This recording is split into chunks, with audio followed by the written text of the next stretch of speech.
এবারে ভিন্নমাত্রার এক কর্মসূচি পালন করল বিএনপি। তিস্তা নদী রক্ষার জন্য উত্তরের 5টি জেলার 11টি স্থানে অবস্থান কর্মসূচি পালন করেছে তারা। এখন শুষ্ক মৌসুম, তিস্তা মৃতপ্রায়।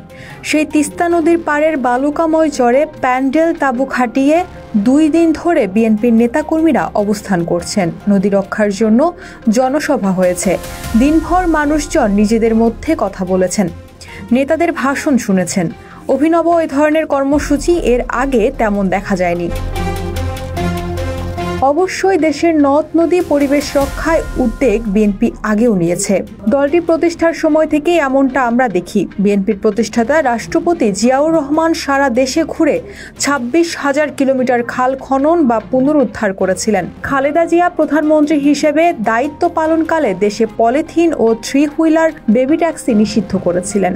এবারের জাগো বাহে তিস্তা বাঁচাই কর্মসূচি বিএনপির পরিবেশ বান্ধব অবস্থানের কথাই মনে করিয়ে দেয়। বিশ্বের উদারপন্থী সামাজিক গণতন্ত্রী বা মধ্যপন্থী বামেরা সব সময় পরিবেশ প্রকৃতিকে রাজনৈতিক কর্মসূচিতে গুরুত্বপূর্ণ স্থান দেয়। বিএনপিও তাদের মতোই সব সময় পরিবেশকে গুরুত্ব দিয়েছে। তবে জাগো বাহে তিস্তা বাঁচাই নেহাতি পরিবেশ বা নদী রক্ষার কর্মসূচি ছিল না, এখানে রাজনীতিও আছে। এই সমাবেশ থেকে সরকারের প্রতি বার্তা দেওয়া হয়েছে, সেই সঙ্গে প্রতিবেশী ভারত ও চীনকেও বার্তা পাঠিয়েছে বিএনপি।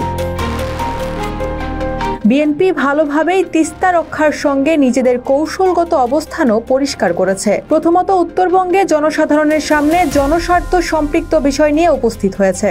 বিএনপি মানুষের এই ক্ষোভকে ধারণ করে উত্তরবঙ্গে বসে কথা বলেছে, তাদের সঙ্গে নিয়ে তিস্তা রক্ষার দাবি করেছে। বিএনপি বলেছে লড়াই করেই তারা তিস্তার পানি নিয়ে আসবে। প্রয়োজনে তিস্তার পানির বিষয়টি জাতিসংঘে উত্থাপনের কথা বলেছে বিএনপি। এর আগে 1979 সালে জিয়াউর রহমান জাতিসংঘের সাধারণ পরিষদ অধিবেশনে গঙ্গার পানি ফারাক্কা বাঁধ নিয়ে প্রত্যাহারের বিষয়টি তার ভাষণে তুলে ধরেন, যা ভারতের উপর আন্তর্জাতিক চাপ সৃষ্টি করে এবং পরবর্তী সময় ভারত বাংলাদেশের সঙ্গে গঙ্গার পানি ভাগাভাগির চুক্তি করে। বিএনপি সরাসরি নাম উল্লেখ না করলেও সবাই জানে যে তিস্তা নিয়ে চীনের মহাপরিকল্পনা রয়েছে।